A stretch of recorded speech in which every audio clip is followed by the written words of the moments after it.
Percakapan yang pertama ini saya yang jadi coach-nya ya, Bu? Coach-nya, Bu.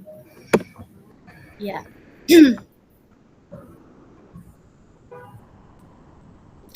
Selamat siang Bu Tabita, apa kabarnya hari ini Bu? Selamat siang Bu Marlina, kabarnya baik. Terima kasih sudah perhatian kepada saya. Baik sekali. Apa yang menjadi topik percakapan kita kali ini ya Bu ya? Saya memiliki sedikit beban tentang penguasaan kelas Ibu. Oke Ibu. Beban seperti apa ya Bu kalau boleh tahu? Di kelas saya itu, saya memiliki murid yang aktif dia memang aktifnya memiliki kemampuan di atas rata-rata dan ada memang yang tidak peduli aktif tapi lasak gitu Bu, dia mengganggu temannya ke sana kemari sehingga tugasnya lalai dikerjakan Ibu. Oh, jadi ada murid Ibu yang dalam kategori aktif yang positif dan aktif yang negatif seperti itu ya Bu. Jadi situasinya kira-kira seperti apa jadinya Bu, kelas Ibu?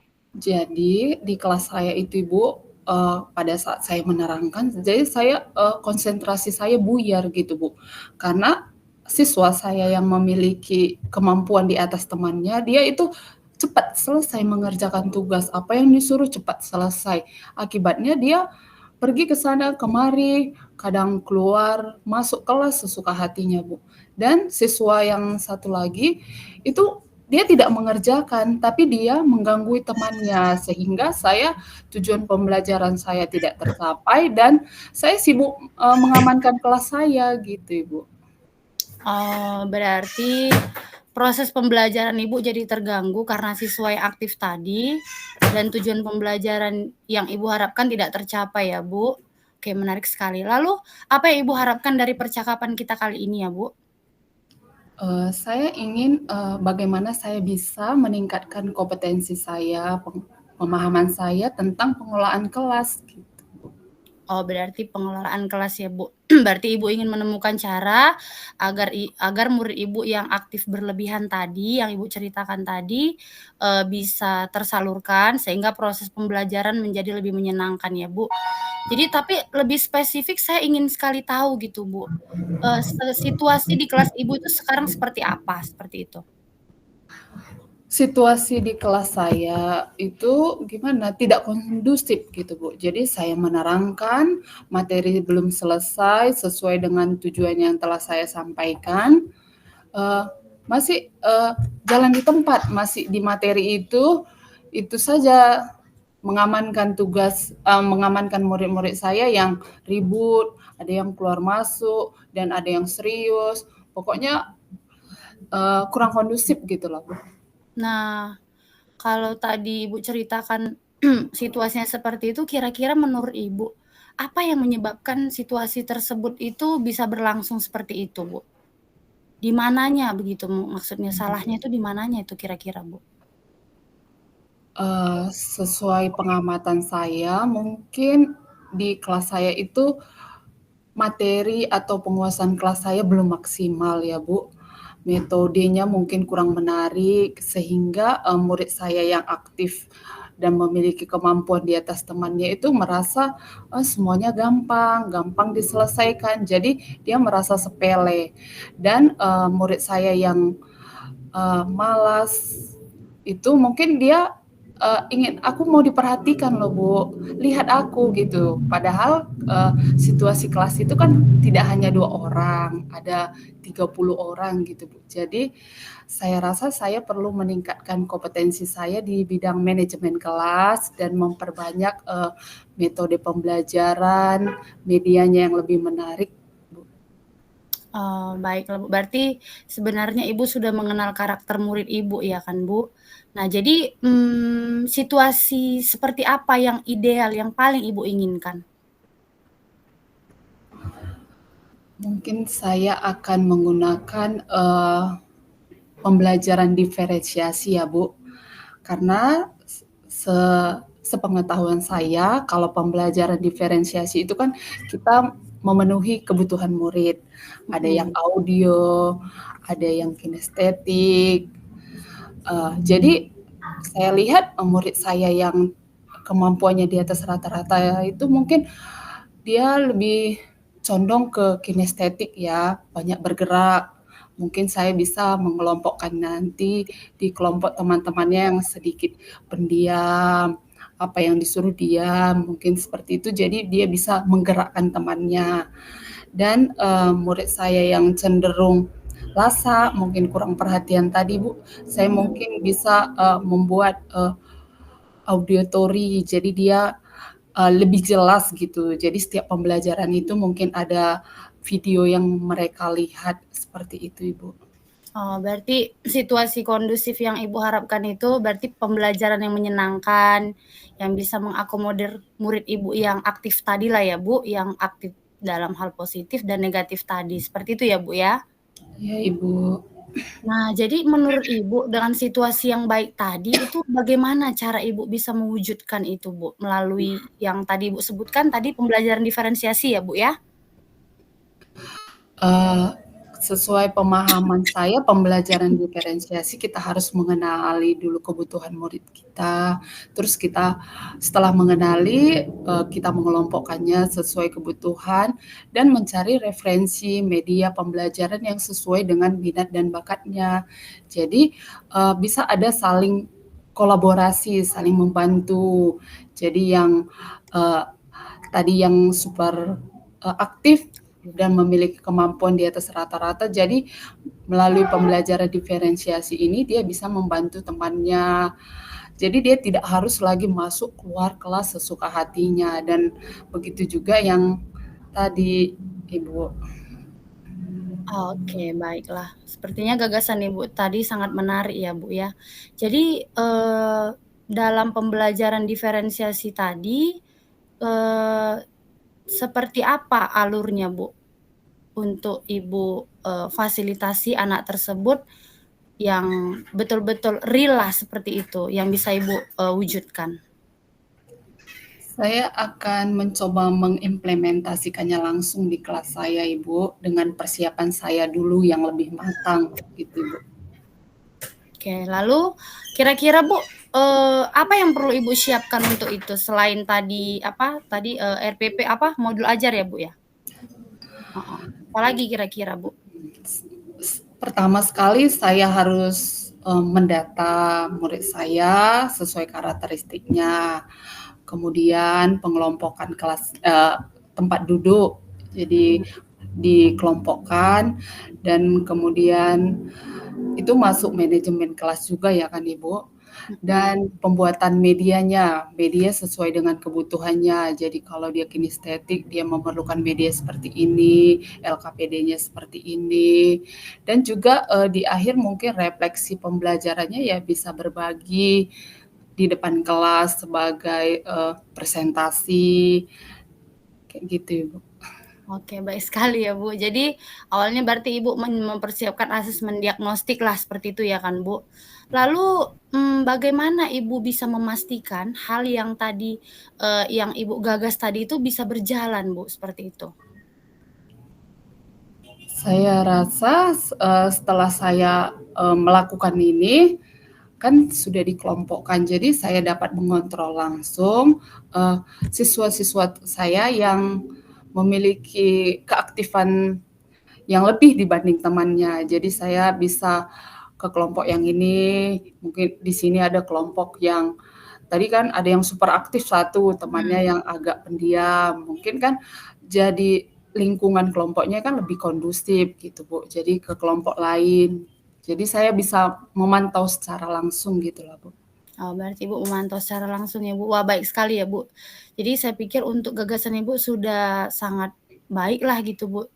Tetapi saya ingin tahu gitu, apa kriteria bahwa, hal-hal yang Ibu lakukan itu nantinya itu, seperti yang Ibu harapkan begitu? Apa kriteria yang jadi pengukurnya bahwa, "Oh, ini anak-anak saya yang, 2 juga sudah, tidak lagi membuat saya kewalahan, pembelajaran juga sudah tercapai tujuannya," gitu, kira-kira apa yang bisa membuat yang Ibu apa kriterianya gitu? Jadi saya membuat tolak ukurnya ya gitu kan, Bu. Mhm. Yang pertama sekali kan, di dalam RPP atau modul ajar saya membuat tujuan.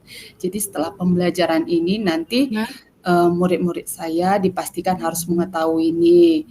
Jadi dari hasilnya mungkin dari asesmen akhir dan juga proses di kelas. Jadi semua siswa itu dapat difasilitasi langsung, Ibu. Jadi saya memastikan dulu siswa saya semuanya mengikuti pembelajaran dengan baik, tidak ada yang ribut ataupun bertengkar, keluar masuk. Dan melihat dari refleksi akhir mereka, Ibu. oke baik, Bu. Jadi kira-kira tadi Ibu katakan Ibu, setelah ini akan membuat modul ajar ya, Bu. Jadi kira-kira, kapan Ibu berencana membuat modul ajarnya? Dan apakah ada pihak yang perlulah membantu Ibu atau yang perlu Ibu hubungi untuk membantu Ibu mempersiapkan pembelajaran berdiferensiasi ini? Saya mungkin memang tidak bisa bekerja sendiri ya, Bu. Yang pertama sekali saya membutuhkan, masukan, referensi, dukungan dari kepala sekolah, rekan sejawat, dan yang paling penting itu, kerjasama dengan anak-anak saya di kelas, Ibu. Oke. Jadi bagaimana Ibu bisa memastikan ini bisa berjalan, Bu, dengan baik sesuai dengan yang Ibu harapkan? Tadi modul ajar udah disusun, nah kemudian sudah berkomunikasi dengan Bapak Kepala Sekolah, dengan pihak-pihak lain. Nah, lalu, bagaimana Ibu memastikan ini bisa berjalan dengan baik? Hal-hal yang Ibu rencanakan ini? Kalau kita memiliki tujuan, pasti kan ada, tolak ukurnya. Mungkin nanti saya berharap ini, 70% saja nanti hasil asesmen anak-anak saya bagus dan saya dapat menyampaikan materi dengan baik dan, setiap anak itu merasa senang belajar di kelas, seperti itu, Ibu. Oke, jadi ada lagi ataupun pihak yang perlu Ibu mintai dukungan selain dari kepala sekolah atau, rekan sejawat begitu, Bu? Ada lagi pihak yang perlu Ibu mintai dukungan? Ya, masih ada, Bu. Saya sangat memerlukan dukungan dari orang tua. Jadi Mhm. setelah pembelajaran di kelas, setiap tingkah laku anak-anak mungkin ada yang lebih menonjol, itu saya harus banyak berkomunikasi dengan orang tuanya, bertukar pikiran bagaimana menghadapi anak itu di sekolah dan bagaimana sebenarnya perilakunya di rumah, begitu, Ibu. Iya, baik. Berarti sudah banyak sekali, dukungan yang, Ibu sampaikan dan memang sangat diperlukan oleh Ibu ya dalam pembelajaran berdiferensiasi. Oke, percakapan kita sangat menarik sekali, Bu. Lalu kira-kira apa yang bisa Ibu simpulkan dari sesi kita kali ini, Bu? Ya, jadi dari topik pembahasan kita kali ini saya ingin, melakukan pembelajaran diferensiasi di kelas dengan melihat titik masalah keadaan kelas saya yang kurang kondusif. Ada siswa saya memiliki keaktifan yang lebih dibanding, murid-murid yang lain. Dan saya akan berusaha bagaimana, pembelajaran diferensiasi yang saya lakukan ini dapat berjalan dengan baik, Ibu. Oke, baik, Bu. Jadi saya juga sangat tidak sabar untuk mendengarkan nanti hasil dari pembelajaran berdiferensiasi yang sudah Ibu lakukan. Mungkin sampai di sini diskusi kita ya, Bu Tabita. Semoga Ibu sehat selalu dan tetap semangat. Selamat siang, Bu Tabita. Selamat siang Ibu Marlina, terima kasih. Ya. Oke, baik. Langsung tukar peran ya, Bu. Tukar peran.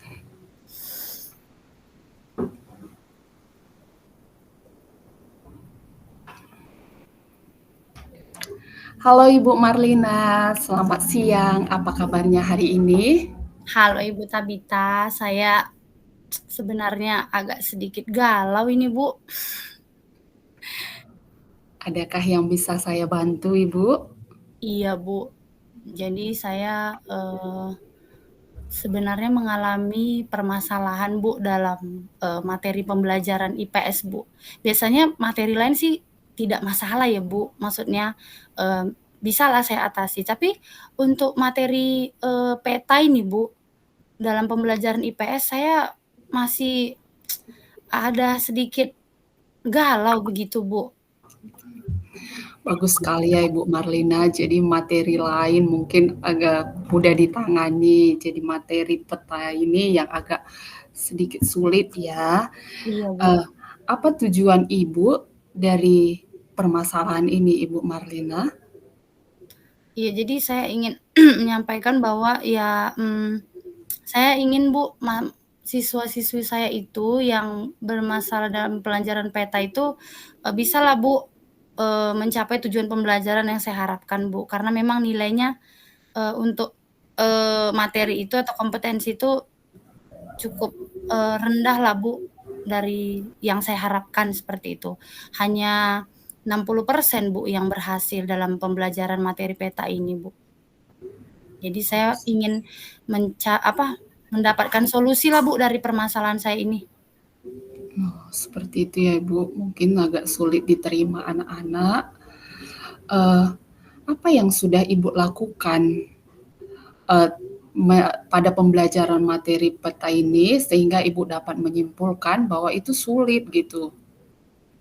Iya Bu, jadi saya sudah melakukan beberapa, seperti, treatment lah Bu atau pendekatan ya Bu. Saya sudah, menampilkan, petanya, saya sudah, mengajari, bagaimana cara, menggambarnya yang baik, mana garis lintangnya, mana garis bujurnya, berulang-ulang begitu Bu. Tapi, mereka sulit memahaminya Bu, sampai suatu saat saya tuh berpikir bahwa ini bagaimana ya, apa yang salah? Nah, ternyata setelah saya temukan Bu, ternyata mereka, dalam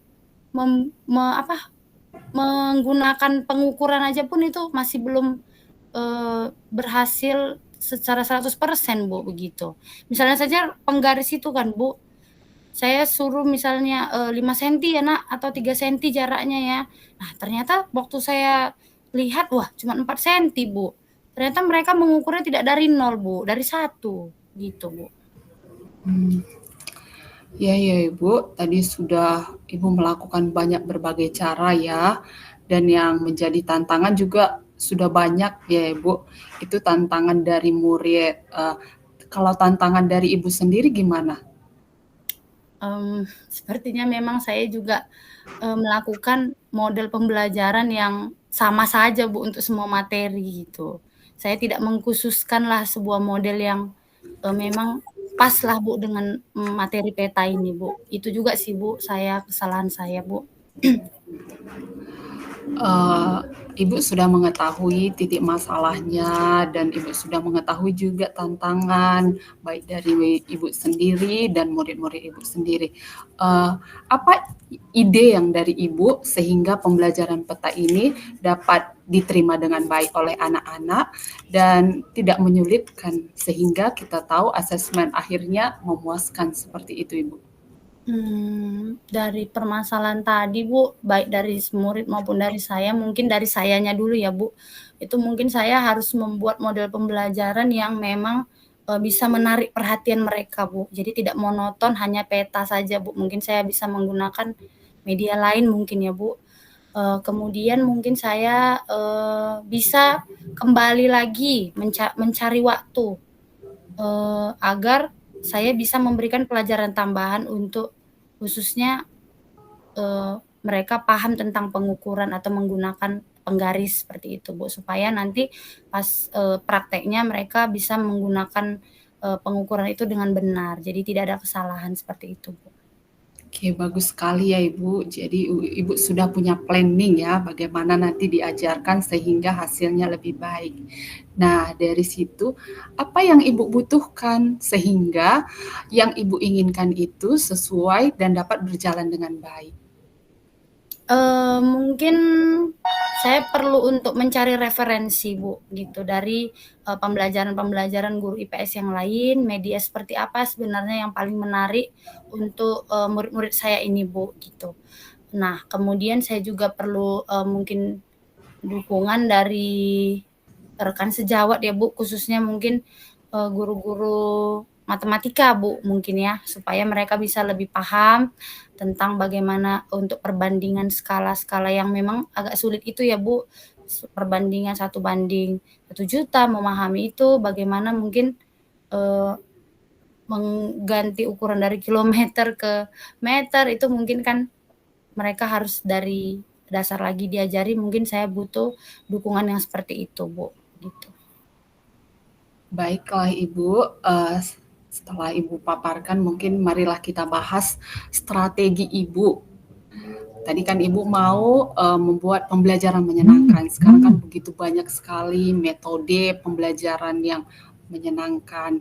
Mungkin boleh Ibu sebutkan salah satu ya metode atau strategi yang Ibu akan lakukan di kelas.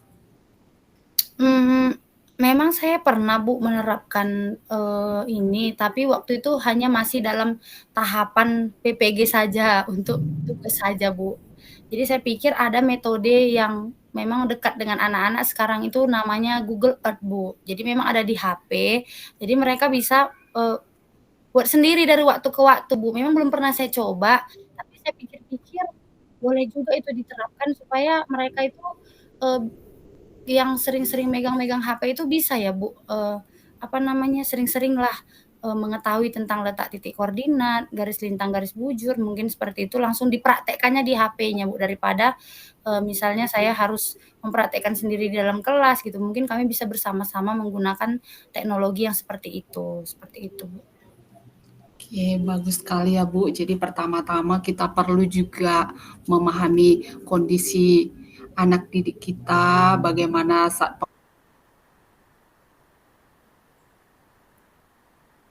pembelajaran pemahaman materi. Ya, memang permasalahan mengukur ini agak sedikit sulit karena anak-anak merasa apalagi kalau dia tidak memiliki role-nya dari nol. Jadi dia kalau kita suruh ukur 2 cm, mungkin langsung aja dari 1 ke 2. Jadi dia lupa dari nol gitu ya, Bu. Mungkin boleh diberikan lagi seperti yang sudah Ibu berikan tadi, sarankan. Jadi, setelah Ibu merancangkan ini, apa dukungan yang perlu Ibu butuhkan? Maksudnya, orang-orang yang akan Ibu perlukan sehingga pembelajaran peta ini dapat berjalan dengan baik, Ibu. Iya Bu, saya mungkin perlu dukungan dari, tentunya,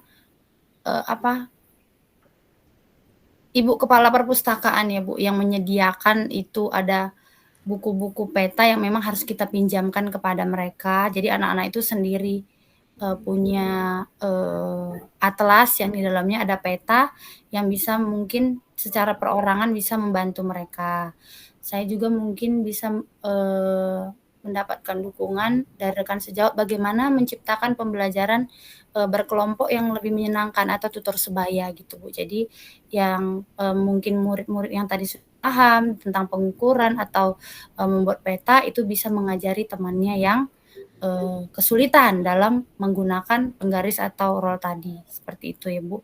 Saya juga mungkin butuh dukungan dari orang tua dalam penyediaan, alat-alat tulis yang lebih lengkap Bu, karena kadang-kadang memang ada juga murid-murid yang tidak lengkap alat tulisnya, sehingga pinjam jadinya, eee, tidak selesai tugasnya, seperti itu Bu. Oke, Ibu Marlina, saya rasa topik pembahasan kita ini sudah cukup rampung ya. Jadi saya ingin tahu kapan Ibu akan merealisasikan pembelajaran yang sudah Ibu inginkan ke dalam kelas Ibu sendiri. Iya Bu, jadi untuk pembelajaran, khususnya pembelajaran menyenangkan dalam materi peta ini mungkin saya bisa mulai terapkan itu di nanti Bu, pas hari Jumat Bu, pas ketemu lagi pada pembelajaran IPS, tapi sebelumnya nanti di hari Rabu saya buat modul ajar dulu Bu, merancang modul ajar, bisa nanti mengakomodasi kembali, apa-apa saja yang kemarin itu sudah, atau belum saya lakukan. Terima kasih Bu. Jadi Ibu akan mengaplikasikannya di dalam kelas.